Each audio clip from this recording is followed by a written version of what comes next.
We're going to have you back on again because you just dropped so much gold in this, what seemed like 5 minutes, although it's been 46. So we're definitely going to have you back on for round two.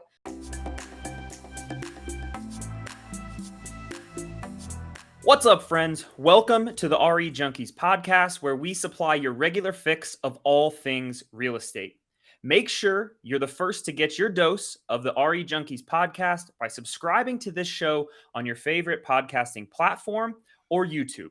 I'm your host, Brooks O'Hearn, joined by my co-host, Kaiten Murphy, and today we are so excited to welcome our friend, Kathy Byrnes. Hey. I am so excited you are here, Kathy. I obviously know your story, and Brooks does too, for the most part. But I just think you have such a unique story, and also at the same time, a very relatable story. You started real estate at 55 after doing financial planning for 23 years. You just moved from Michigan, dead broke in a new state, and you didn't know anyone but your daughter. And not only is that unique, but your energy and your passion for life is unreal. So before we jump into everything, I want you to unpack your story a little bit. Tell us a little bit about how you got into real estate and kind of how all this came to be. Sure. So at 55, that's how old I was, starting over. And that's quite a challenge. But you know what? I was really excited to start over. I'd left Michigan. I didn't know anybody in North Carolina. And you know what? You feel invisible. It's kind of good because no one's got your old chapters. I like that a lot. So for the first 6 months, I wasn't in real estate. I had done financial planning. I got my insurance license here, and I thought, well, I guess I'll get my insurance license and just kind of do that. Well, that turned out being a crazy adventure, which I ended up shutting down that company in 7 states because they were just really vile to senior citizens in North Carolina. And my daughter, who was really supporting me during that time since I was so broke, and a brand new mortgage lender on commission, and she kicked out her roommate so that I could live with her. So she's like, come on, girl, get out there and make some money. I go, sure, sure, sure. So I thought, what will I do? And my family was in real estate. My father was a builder. My mom was a real estate agent. And I said, okay, I'll go get my real estate license. I didn't really want to do it, but I thought, you know what? It'll blend well with this industry. So I got my license and I went to Coldwell Banker because I liked the color of their logo, and they said they wanted me. And so I said, great. And so that was 2006, actually. And so the funny part about that was, you know, I, I'm a networking, or I'm a networker naturally, and I'm also really passionate about tech. And I'm in there teaching them all about tech and stuff, and nobody's sharing with me. I really didn't like that. So I didn't stay at Coldwell too long. I moved over to Remax, where I ended up forming a partnership for 7 years, which was great. And I just figured it out. That was really my agenda. I was going to figure it out. I knew in financial planning that you needed to focus in on an agenda. So I was from Michigan. I live by the water. I wanted to live on the water here. I didn't want a low price point because I figured out the net commission really quickly. That wasn't going to work for me. So I focused in on that my agenda would be, I'm going to live on the water. I'll rent a little cottage. I'll figure out how to do it, even though I have no rent money. And so I started selling stuff on eBay to support myself that I had from my previous wealthier life. And anyway, I started to figure it out, and I wanted to be a waterfront specialist. So I was targeting in on a niche. I was targeting in on a price point that I could see would move easier, because that was 2006 where the market was taken off, but it quickly crashed. So just as I was ramping up, that puppy just rolled over on me. But I really learned, and that was the agenda, to niche in and to have a target market of what I would specialize in, knowing that I would do other things, but that was going to be my focus. And I did a lot of things to just stay on that target. Well, I want to highlight the importance. I mean, the fact that you figured out so early on that you needed to target in on a niche is awesome, because I think that shiny object syndrome is very real in real estate, and you want to be everyone's everything. Right. And you don't get any traction with that. So when you do narrow in on something like that, especially so early on in your career, I mean, that probably was one of the best moves that you made starting out. Absolutely. And I teach a lot of agents that I see them all running all over the state. I said, hey, you got expenses with your car, your gas. How about your time? No, don't do that. Niche in. And you can set up the MLS to target in what shows up on your everyday, I forget what it's called, but you can niche it in. I did that immediately. And I set up searches for myself. There were all the waterfronts in the price point that I was after. So I would learn that target market quick. I created spreadsheets. I was on a mission. She was on a mission. You're always on a mission, Kathy. You're always on I a mission. like that's those are the two biggest things for new agents is like Yes. the one big thing is, okay, well, I could get my real estate license, but then I don't know anybody. And Right. especially like you literally didn't know anybody. You Yeah. had your daughter, and then everybody says, well, where should I start?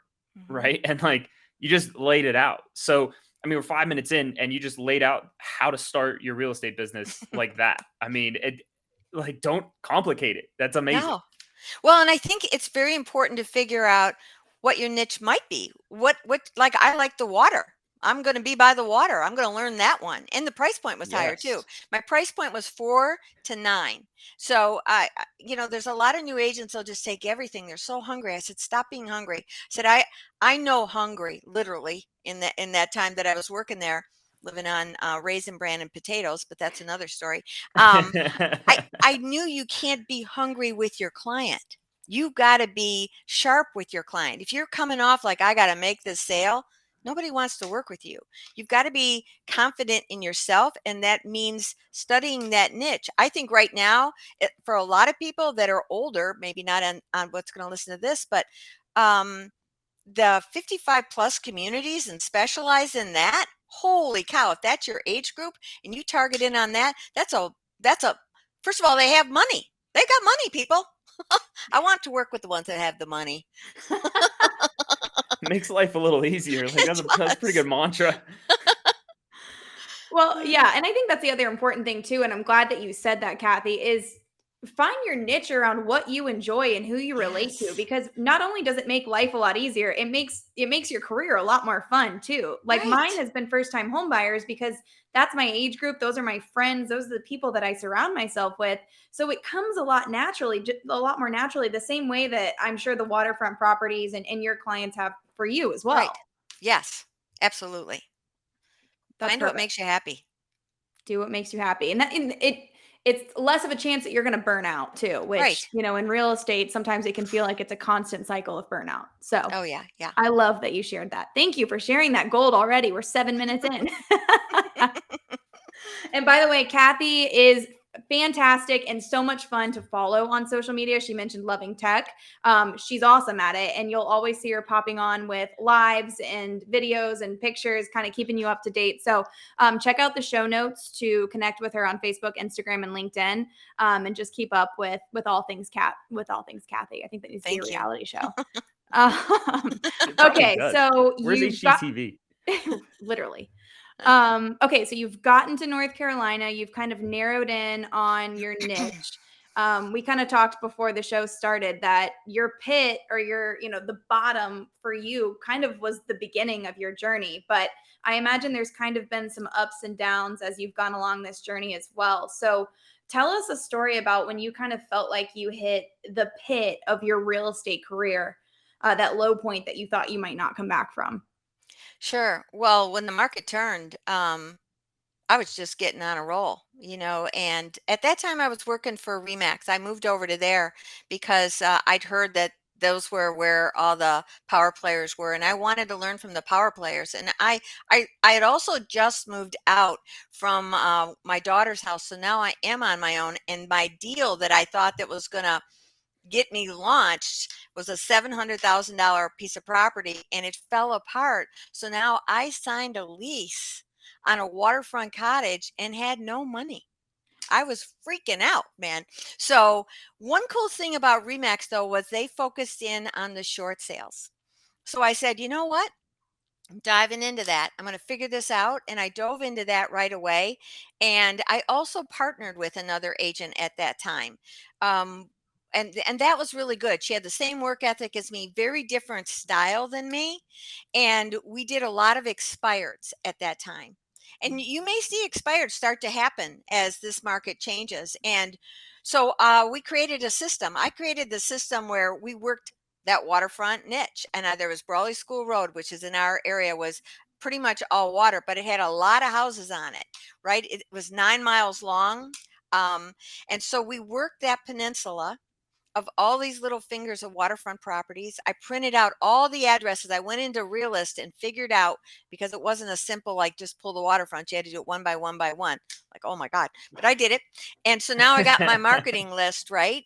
And so I worked that for the expireds with Patty. I had a whole sheet that we'd fill out. I saw who the previous realtor was. I looked them up in Realist so that I could know what kind of equity they had in it. Were they a short sale problem, or did they have some money and they could work with me? I needed to know they could play, because if they couldn't play, then they went to a different bucket, and there was faster money in the ones who could play. So that was my focus. And so I created this sheet. I knew the previous agent. I knew how long it had been on the market. I knew how much equity was in there. I saw what they priced it at. I looked at their pictures. I made notes on there so that I knew when I walked up to their house a lot about them. And so every Saturday, Patty and I would get to the office. That was my partner, at 8:30. We would go through that day's expires, and back then they had tons of them. And so I would look just down this road, because there were plenty just down this road, and we would create the order of them going up the road and coming down. And so we started to do that. And when we became partners, Patty was bold to walk up to the door, but she had nothing to say when she got there. I was not bold to walk to the door, but man, I was talkative once I got there. And we had a clipboard that had the realtor logo on the other side, so they didn't think we were something else coming up to the door. But the best part was, the most exciting day was when Patty, I'm a car girl, just so you know, when Patty pulls in a fully restored 65 vet with side pipes roaring away, and we are Race City here. I'm like, Patty, that's the holy grail of marketing. We're taking that car on Saturday mornings. And we did. And so we'd been doing this and getting listings and actually having our best year ever in a very tough market. But because we were calling on those expireds with a mission and with a purpose, and I also use send out cards as follow up cards when I would go to every one of those things. I would do the on the app right on my phone as I would leave there. But that car got us our first 1,000,008 listing, because they came running out the door, and that's what they would do. Car people love cars. And we actually had our best years in some of the toughest years. Wow. Yeah. That's I love really, that. really cool. And we should circle back on send out cards, because that's the other thing you're queen of. Your follow up game is unreal, and the way that you do it's really cool. So we'll stick a pin in that and go back to that, because Okay. that's big. Um, that's I want to crazy. ask Yeah, go ahead, Brooks. I want to ask real quick, just you overgeneralize this a little bit, but the you talked about, you targeted the expireds that had some equity, had some wiggle room, and then the short sales would go in a different bucket. So just for the agents out there listening, and maybe want to target expireds, this is an overgeneralization, but is it more so you won a lot of those expired listings because of a new price, or because of your marketing, or just simply because you were solving whatever problem they had at that time point with their previous agent? Well, we were unique. Nobody was knocking on doors. I think in COVID, that's a little tricky right now, because people are a little cautious of that. We had many people inside the house. You could see they were in there and they weren't coming. The car changed everything, and I could tell that that was a deal. But what we were is different. We were prepared. When we knocked on the door, we just said, "Hey, we saw that you had your house on the market before and it's come off. Are you planning on putting it back on the market? If you are, love to talk to you, make an appointment." My whole agenda was to get an appointment or contact information, because I was going to follow up with them. And so, because we did that and we were unique, whereas a lot of people would take the shortcut road and just mail, mail, mail, spend a fortune. No, stop that. That's a waste of money, and everybody does that stuff. Be different. Be different. Does that I help? love it. I love it. That's perfect. Thank you. Kathy, Hmm. you also kind of started real estate at an interesting time. Not that this market that we're going through is exactly the same, but there's certainly a shift going on. So, what do you think? What are you taking learning lessons from that shift into this one and going forward? Well, I think, because I did investments for 23 years, I saw the market also shift. You have to be flexible enough and start paying attention to worry. Don't listen to the friggin' news media. That's another whole story. But listen to valid sources. Listen to valid sources. I think things like this on here are really valid because the market isn't crashing, the market is changing, it's normalizing. I mean, it was crazy before. Now we're normalizing. And people got really spoiled in that little time frame. But they weren't just spoiled. We had a lot of fear in that time. Your buyers agents are running all over, showing 50 houses, losing 10 deals, and exasperated, right? Now they can at least Yeah. show some houses and got a shot at it. So I think for me, I'm a big believer in listings, list to last. I heard that at Coldwell Banker when I first started with them, and it's really true. You get your weekends back too. But you have to do buyers as well, no matter what. Even your listings that you sell, they want to buy something else. So you've got to be good at both. And I think that I love Remind, which is in our MLS, and I think in almost every MLS, and it's a free resource in like ours now, and I'll bet it is in most. One of the cool features that it has is you can search a territory of homes that you pick, and you can say to it as a filter, I want the most likely to sell and medium likely to sell. Now you narrow it down. So now you create a list that you can export and you can start to work. And I was just talking about this with an agent yesterday. She's very frustrated. She's been a really successful agent, and yet all of a sudden her market's drying up. And I said, tell me what you're doing. She goes, I'm mailing, mailing, mailing. Stop it. You can't keep up with how many times you'd have to do it. It's too expensive. Be more proactive. Figure out your niche. Start calling those people. If you're going to send something specialized, like a CRM of that particular house, which I think is a good deal, especially if it's marketed, man, that's probably once every 2 weeks or faster. And I'd be trying to call. I'd be doing, and I wouldn't just do a CRM, I'd be switching it up. I'd be doing something that's unique. Here's what's happening in the market. I'm your go-to person. I'd stalk them probably like crazy because they're going to know me. They're going to want to know me. I'm going to make them feel good about me. There's going to be fun stuff. I think that's how you do it. And I don't think I'd knock on doors in COVID because I think people are still there's mixed people are mixed about that. Me, knock on my door. I'm fine. Come on. That's fine. Come on. I'll Well, send my little I'm definitely noticing a trend of uniqueness here. And like I said, one of the cool things that you do, and this made me think of it when you just said it, is you send out "I got a guy" yeah. postcards. Tell us a little bit about that. That's the coolest thing ever. So Send Out Cards is a network marketing company. I don't make any money at it. I have no care if you sign up under anybody. It's irrelevant to me. That's not my agenda. I stay focused on my tasks. You get divided on too many tasks, and I got enough ADD going on, so I have to stay focused. So that I use Send Out Cards as a tool, and I used to use them with the expireds where I'd be standing right on the porch. I'd take a picture of the front of the house so that that was the front of the card. So it was unique to that client and that prospect. I may or may not have gotten an appointment. If I got an appointment, I said, "I'd look forward to seeing you on Tuesday, blah, blah, blah." And I would do that right from my phone. It was an app and it would mail it to them personally, US mail. That's the big deal. And it's a nice card. Got them over here on my desk, but I should pop one out. Anyway, um, so the I Got a Guy card, I decided to do, I joined BNI, which is a networking group that I highly recommend, really hard to get in for realtors because it's industry exclusive, only one realtor per group. And I've been in mine for 14 years. It's been powerful. So it dawned on me, why don't I promote one of the vendors in my group each month? And because I want them to think of me as Kathy's the go-to person. Go to Kathy; she knows everything. That's my vision. And so I created this card on Canva that says I got a guy and a gal too. And so you open it up on the inside left, and I'm featuring whoever that vendor is, right?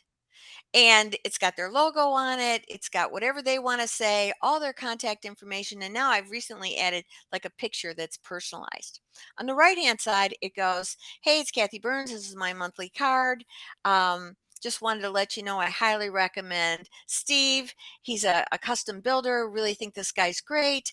I don't get paid for anything other than the personal feel good that I get when, you get a quality person to work with, right? I want them to know I'm not getting paid for this because that's a big agenda for me. You get a lot of people offering you money. No, be integrative in that piece. Don't take that money, even if you need it, because that's not the agenda. I want them to trust my sources. And I'm only putting people in there that I trust, right?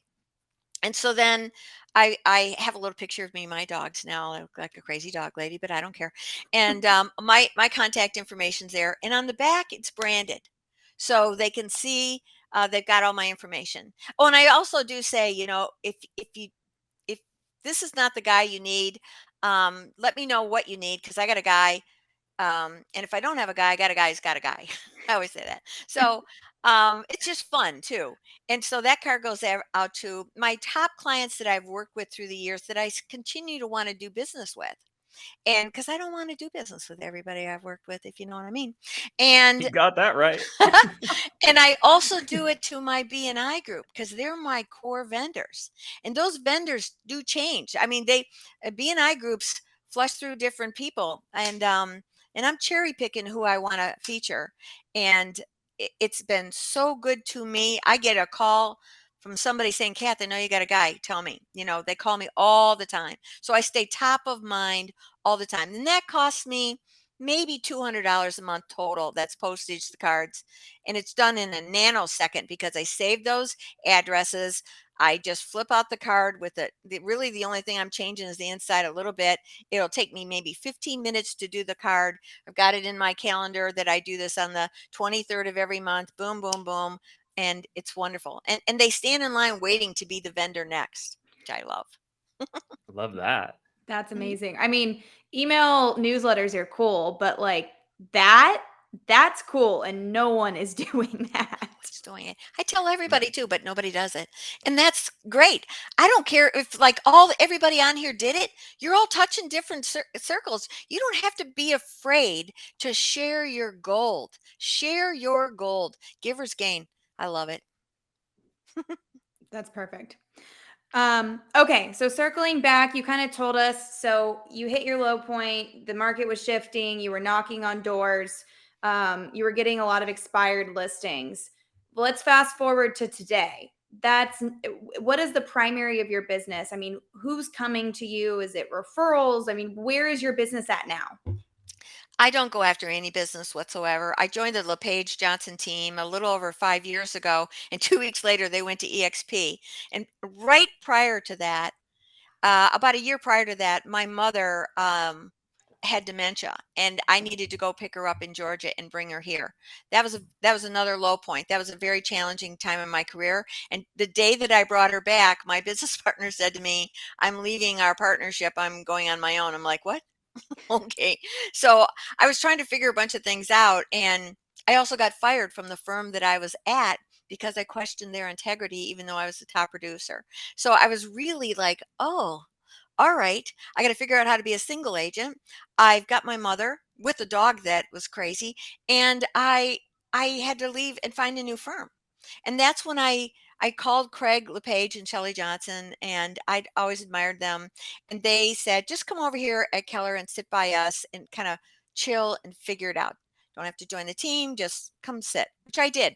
And that was great because I was able to kind of regroup, figure out what to do with my mom, how I was going to handle all that. And I really got my bearings going. And then they 2 weeks later, or I joined their team about 8 months later. And then 2 weeks they went to EXP, and I'm like, oh, okay, whatever. I got enough change. I trust you guys. I'm just going.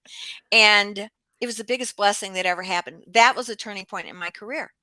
And I do better business because it's not just me sharing. I've always been a giver and a sharer. That I finally found a home where everybody shares, and that has changed my business. I've done just under 8 million in the past 30 days. I'm freaking excited about that. That's a You record are a breaker. rock Hell star. yeah. One of which Hell was a yeah. $5 million property that, oh, it's a great story about that one if you have time. But anyway, um, my business does better. It's incredibly better because of all the sharing and the gold that goes on. Much like this whole podcast. This is brilliant to do this. I love this because agents are hungry for what to do and not the same old blah blah blah. Tell me some of your secrets. And that's what we do at EXP. I freaking love that. It's home for me. Mhm. Yeah. Well, that's what Well, I we want to ask wanted. Go ahead. I want to ask a quick question about some teams and your perspective on things, and then I would love to dive into that $5 million property story. So the question is you've been with Caldwell Banker, you've been with Remax, you joined Keller Williams, although for a short time, and then obviously you made the switch to EXP where you are now. Um, for someone out there who might be a new agent or is looking at potentially switching a team or a brokerage, like what are the things that you have looked at different points in your career that have taken you to those different brokerages and different Yeah, teams? that's a great one. When I started, teams were not much of a thing. You didn't see them. Today, I think it's wonderful to be on a team. For a new agent, to me, start on a team. Start on a team. For me, I've been with 5 firms. The one that fired me was Cell State, the little rascals, but that's okay. Every sucker punch is a gift if you look for it. So all of True. that was good. My partner leaving, all those things, it was good. So each one, I was looking for a different scenario. I was always looking for a better bottom line. I pay attention to my net, not my gross. That's probably my financial planning background. So I'm always looking at how I'll be better at my net. That's why I pay attention to the price point. That's why I pay attention to the area that I'm willing to work my business. So I think that's critical. For a new agent today, they need to get on a team where there's coaching. And because I think coaching is critical. One of my biggest regrets is that I never hired a coach myself. I mean, I was just a scrapper in the whole thing, trying to figure it all out, which is fine because I am a scrapper, but I think it wastes time. So a new agent for me, I would even interview different teams because some teams are helpful and some are not. Um, our team is friggin' amazing. I stalked Craig LePage for years because of his marketing. And when I finally met him, I said, okay, I've been stalking you forever because I really love what you do. And when they wanted me on their team, I'm like, really? It was very exciting. So, and I've had a Yes. lot of people say to me, "You had your own team. Why would you be on a team at this stage of the game?" That's confusing to a lot of people. Why aren't you an individual agent? Because it's hard. No, I don't want to be an individual agent. I want to be on somebody's team. I don't want to be a team leader anymore. I'm 72. I'm done with being in charge. They let me pretend that I'm in charge, which is a lot of fun. So, but I don't have the responsibilities. So it's great when you're on a team and they provide this, and yes, you pay less, so what? I'd be paying more if it was all by myself. So a new agent, get on a team, but interview the teams, make sure, check your splits. Don't get so lost in the splits. Look at it as a college education. See if there's a chance to improve those splits, work at those splits, dive into everything you can possibly do that they're offering, and but don't get lost in just the education. Get to work, buddy, get to work. I love that. Now, and what about experienced agents making the switch in the middle of a career to a new team? Anything specific or new brokerage or anything specific you would give them for advice? Yes, because there's a lot of agents that just say to us, "Well, I love my broker." I said, "Really? That's great. I love people too. But what's your business working out at? What's your net? What are you getting for what you're paying? Is there something better? Is there, with the XP, the residuals, freaking incredible. So pay attention to your company. Pay attention to the company. Every franchise has a franchise fee. You're paying that plus your, split plus what are the costs internally that they're offering. And a lot of people think it's, oh, let's just go have my own boutique. Oh my god, you just took on a whole nightmare of stuff to do and responsibility. No, be Yeah, smarter. no shit. No way, no way. So you can, they're all a lot the same except EXP. I honestly clearly in love. It's a game changer. It's so so so different. It is. It is. I love that. Thank you for that candid advice for agents, because I see them all the time, and they reach out to Kate and I and ask about potentially joining EXP or just for advice on how to pick a Sure. brokerage. And there are so Yes. many things out there. Like, I get asked all the time. People ask, they're like, "Well, how much do you produce so I can make sure I trust you?" And I'm like, "You are asking the wrong damn question." Like, Yeah. if you're joining a team based on how much your team leader is producing, or you're joining a brokerage based on how much they're producing, you've already lost. Hmm. That's the terrible worst question to ask, because really it's about like, what are they going to do for you? Hmm. And yeah, you're right. Like, you can love a broker, you can love your mentor, you can love your team leader at whatever brokerage you're at, but at the end of the day, like, you got to focus on you and the food on the table. Right. Like, It's your net. is that ROI positive? Yeah. Like, Yeah. And what's your freedom like? That's the biggest challenge in real estate today. You're broke after every deal in a sense. No, thank you. Give me opportunities that are more than just the sale. And more companies are starting to look at that. So you really want to evaluate it. We're not the only one that offers different streams. Um, but I think you really got to look at that. What's how does it look for you and your family? For me, I want to slow down my production, if not completely, and let me just be a mentor and a trainer because I want residual income. My goal is 15,000 a month at a very minimum. I'm averaging around 5. So that's a good number for me, but I really want to step it up because I want to get out there and drive that cool car I got. absolutely. I think that's important. And I know when I started real estate, it was the same people and the same type of person giving the advice on how to build your business. And I remember walking in and I was like, I don't want to build my business like this. I don't want to sit on the phone and cold call all day. I don't want No. to have to go, for me, Yes. I don't want to door knock. I want to build my business on my terms for my goals.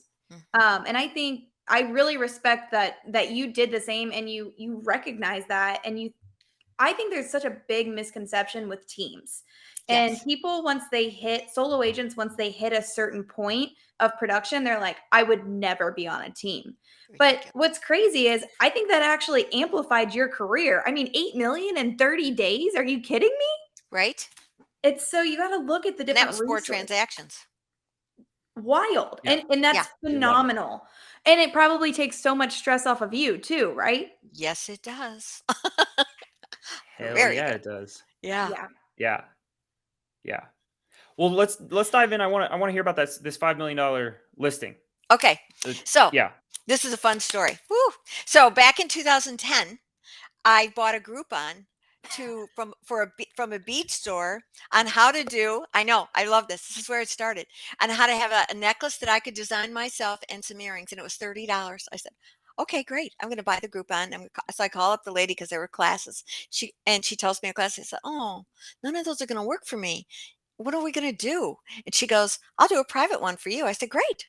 So I go into her class downtown Mooresville, and I'm looking at all her beads. I'm all excited, having so much fun. And we're sitting and talking. Of course, if it's one on one, she's telling me her story. I'm telling her my story. She knows I'm an agent. I've only been doing it about 4 years.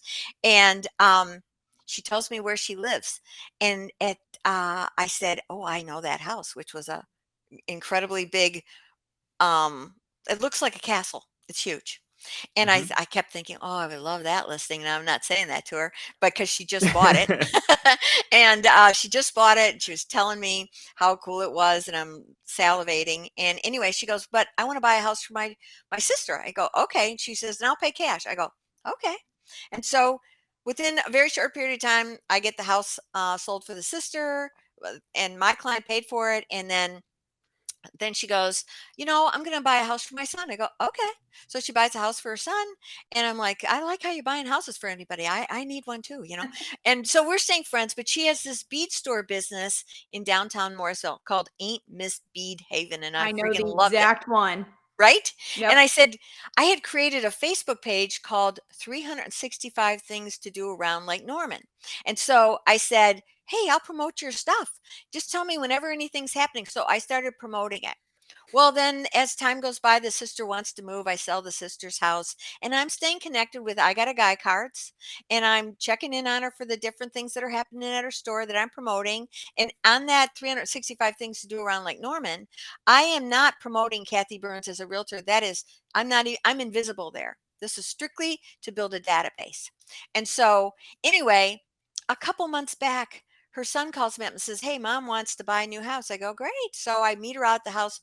Come to find out, she's splitting up, and she wants to buy this house, and it was a beater. And I'm like, "Oh, I don't know that you're going to want this house." It was really a long far down, but anyway, I said, "What are you doing with the other house, girl?" She goes, "Well, I'm going to sell it." I go, "I'm your girl. I am your girl for that one." She goes, "Can you handle that price point?" I said, "I sure can." I said, "I did a 2.8 million. I did this, nowhere near her price point at that point." I said, "But our team, we are a mega team. We handle all kinds of high end properties." And I said, "And my marketing is going to be second to none for you, girl." And so, anyway, I pitched it in the driveway. I end up getting the listing with her because she trusted me with these other sales. And so then we get it. It's taking forever because it's a split. They're not two happy people together. So that was the challenge of dealing with someone who did not want to sell his house and someone who really wanted to sell the house. It's paid for, and they're going to get a lot of cash in their pockets. But anyway, I worked on this. I had to sell another condo for them so that we could get some cash to kind of get the house up to steam. And so I did get that done pretty quickly. We got cash. Now we're doing it. He's still stalling a little bit, and I'm moving him along. And finally, they let me put it on the market, and I went wild with my marketing on that. I figured this is such a unique piece of property. I'm going to need help because it was very taste specific. Very, it's like a French Mediterranean castle on Lake Norman, and I'm selling it for $5.22 million. Who's buying it? Well, I'm figuring they're up north somewhere, right? And I'm figuring they're Italian because it was a darker feel. A lot of Italians love that feel, and I'm like, that's my people. Those are my people. So I put it out there on everything EXP, and I said, share this as if it's your own. I don't want the other side. I'm not looking to do a dual agency here. I just want the sell. So I said, get it out there, figure out who you know in every state that you could promote this to. And we were under contract in 11 days. And the guy Oh came from my Ohio, gosh. very, and gave us what we wanted. So it was amazing. Wow. And so we are closing next week, as a matter of fact. And so I was so blown away that we could do this. And I met the buyer and I said, "How did you find me?" And he said, "It was a hashtag. I typed in mansion, Lake Norman waterfront." I said, "Well, I never used that one." And I'm like, so one of my peeps put that out there and he finds it. And that was pretty exciting. To 11 Wow. days blew the clients away. They're in love with me and got what they wanted. We negotiated our repairs already, and we are rocking and rolling and closing. And I exceeded their expectations. And the woman said to me, "I'm so glad you were my agent because no one else could have handled my partner like you did." And because he was tough. But the good thing was he's happy. Now he's happy. She's happy. I'm happy. They better be. They Yeah, should be. hell yeah, they better be. $5 million listing in 11 days. And I mean, how about I hope the people are like buyer's connecting the agent? dots listening to this. Yes, Yeah, go the ahead. buyer's agent was licensed in North Carolina, but he was licensed in 13 states and he lives in Florida. He drove 7 hours up to meet the buyer who drove down from Ohio. And I said, "Buddy," also, I was worried he was a scammer because it was so quick on. I said, "Are you scamming me, you rascal?" Which I found out about a software tool where you can do background checks. I forget the name of it, but I'll tell you later. Anyway, so I said, "Are you a scammer?" He goes, "No, I'm not, crazy woman." So he gives me his information. I look him up. He's got Crazy woman. $900 million listings all over the country that he's involved with. He said, "All right, I'm going to believe you. I'll let your guy come." Because they gave us a full price offer before he even saw it, ready to go. I said, "You better get him in here. I need to know he's for real." And so they did, and it was great. But that agent, the only real thing that he's done for that commission was drive up that one day and drive back. I met for all the inspections and I met for he gave his client my number. I just deal with his client. I said, "You rascal, if there's any problems where we have to come up with money in this deal, I'm coming to you. You're paying it. Yeah. You are paying it because Yeah. not me, buddy." He's cool. So, If we average the hourly rate per agent, it's like this. yeah, That's amazing. That's amazing.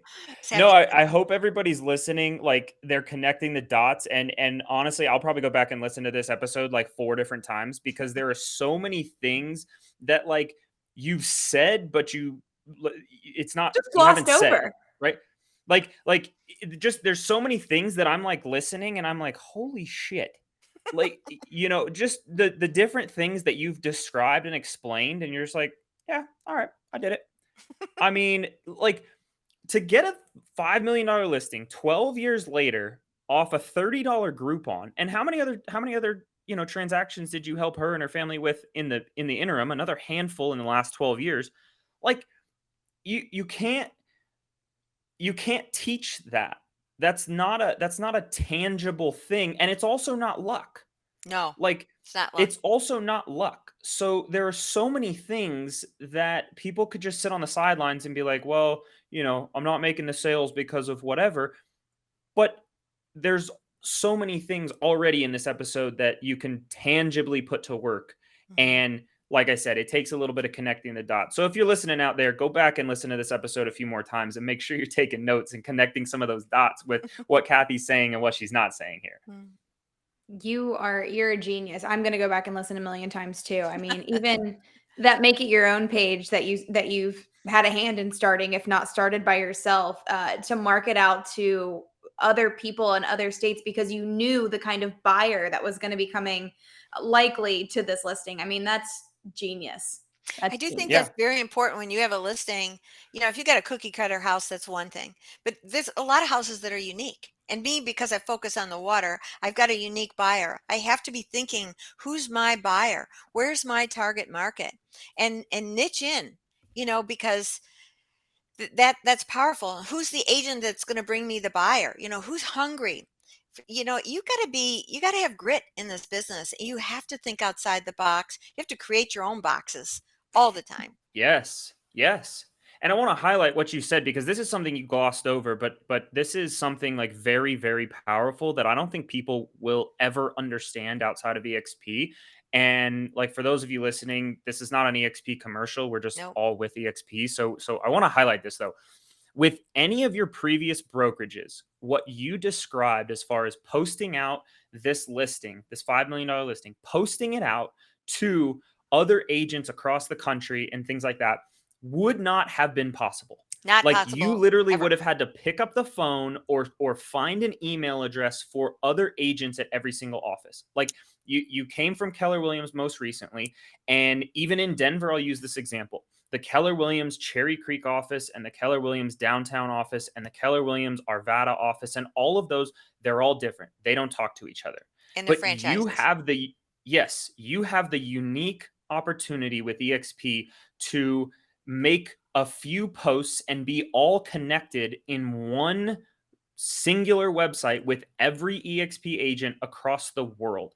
Yep. And that like that tool is not something that should be taken lightly. And now you can go to other $5 million listings and say, listen, this is what I did. Not only are we a mega team in the Charlotte area and the surrounding states, like this is the tool that I have at my disposal. And so what's the ROI on that? Oh gosh. Right? Like $5 million times your commission, you do the math that are listening. So Right. that's something again that you just glossed over, but people truly need to understand like what was also in the background. That truly that rocked my world that it happened. I mean, I hoped that it would happen. But I never had that opportunity with any company to do that, like you said.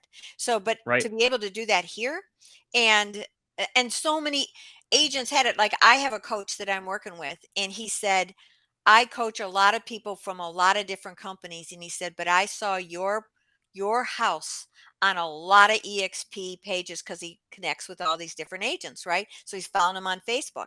And he said, I saw your house with a lot of agents because it was so easy for them to just, if they had somebody in their territory or they attracted somebody to be able to get a referral for a local agent and still get a referral on it.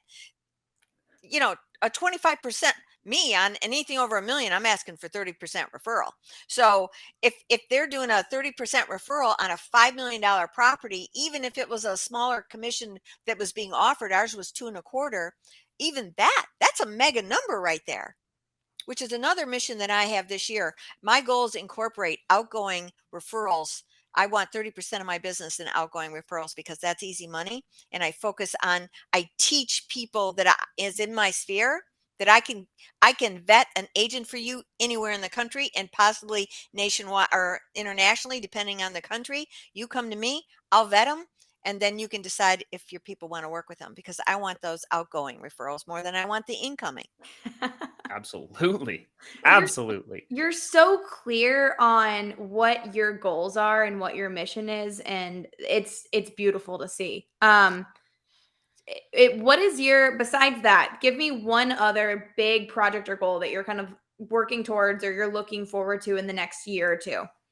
For me, it's get out of production and teach and get that residual going. That is my number one focus. I can't help but work because the business just comes to me, which is because of all the things that I've laid in place.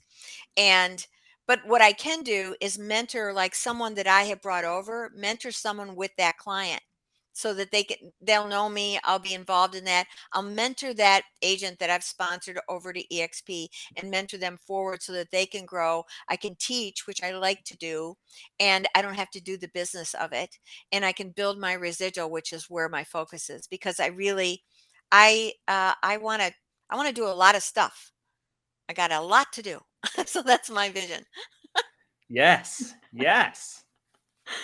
Drive Oh my my gosh. car. That's great. Like your car. Yeah, you did just get a new car. Year We're to gonna have to date. have you back on again because you just dropped so much gold in this what seemed like 5 minutes, although it's been 46. So Wow. we're definitely gonna have you back on for round two. Um, but Thanks. before we do that, we do have a little lightning round that we did not prep you at all for. It's just gonna be a few random questions, fun questions. Whatever comes to your mind first, we're gonna cycle through and just Okay. have some fun. You Okay. ready? Yeah. Okay. If someone gave you $1 million to spend on real estate, how would you spend it? Or within Hmm. the real estate world? It doesn't have to be on real estate. For me? Hmm.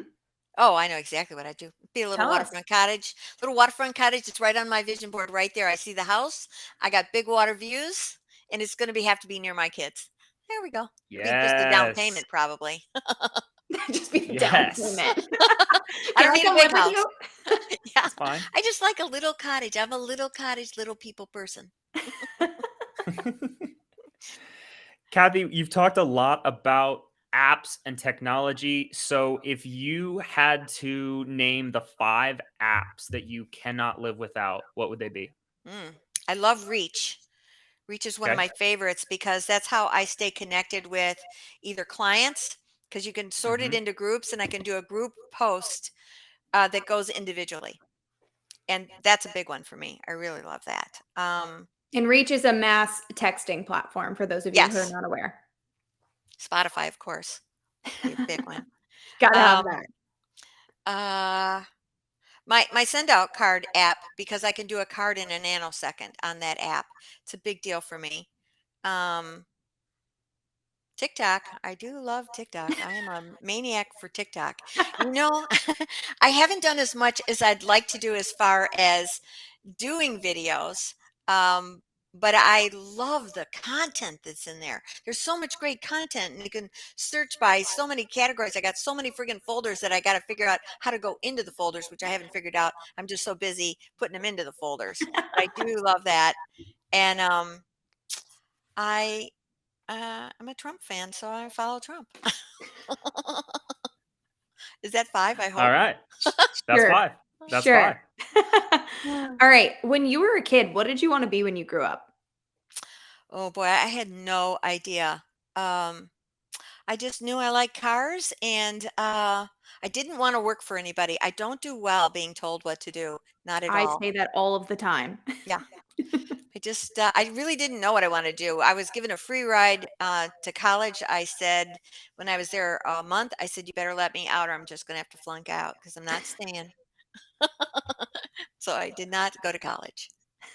I love that. I love that. Kathy, we talked a lot about your plans and some things, you want to get out of the production side or slow that down and get more into the teaching, coaching. So if you could retire tomorrow, and all things, financially are set, what would you do? How would you spend your time? Hmm. Uh, I would travel. I would definitely still mentor. I can't not work. Working is in my DNA. I've just designed it more. I'd probably like to be more of a coach, but not on a structured basis because I don't like a lot of structure.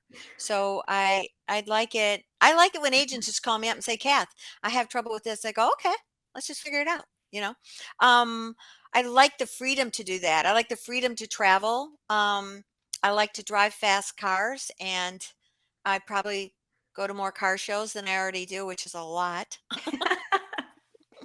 That's probably it. Sounds like fulfilling life to me. Okay, my last question for you. I know that you love to learn. So, Yes. what is your all-time favorite book? Mm. Let's keep it within like the business. I mean, fiction's great, but let's keep it like Oh, what's your all-time favorite book? I'm not a fiction. I'm a maniac for Audible books. That's My fine. That works too. my favorite is The Power of Consistency. I think that's the most important book, and the guy who wrote it is so amazing. His friggin' story, starting in jail as a felon and becomes a millionaire and a teacher, and The Power of Consistency is incredible because you Well, and got to it be consistent. it's obviously been reflected in your business through all of the stories you've told us. I mean, you are very consistent, and I think that that's largely lent to your success in your career Thanks. thus far. I'm affectionately known as a junkyard dog. I am on it. You give me a mission and I'm on it. I'm gonna Yep. not stop until it's done. Junkyard. Awesome. Kathy, the junkyard dog. Oh, I love it. All right, Kathy, our final question for you is if you lost everything except the knowledge that you have, what would you do in your first 30 days to get a deal? I'd go right to Remind in the MLS, and I would figure out those ones that are most likely to sell or medium likely. I would dive into them and I would just be on it, all over it, of how I'd be reaching out to them continuously. I'd get their phone numbers, I'd figure it out. Um, they would get something from me that would be changing that content, and I'd be probably sending values on their property as my main introduction. I might I try and figure out how to get in front of them, and by getting their phone number, and I'd spend the money that I'd have to figure out how to spend the money, but I've been such a scrapper to figure that out. If I had to sell something, I'm selling something to get the money that I need to make it happen. I'm not going to complain about I don't have the money. I'm going to figure it out.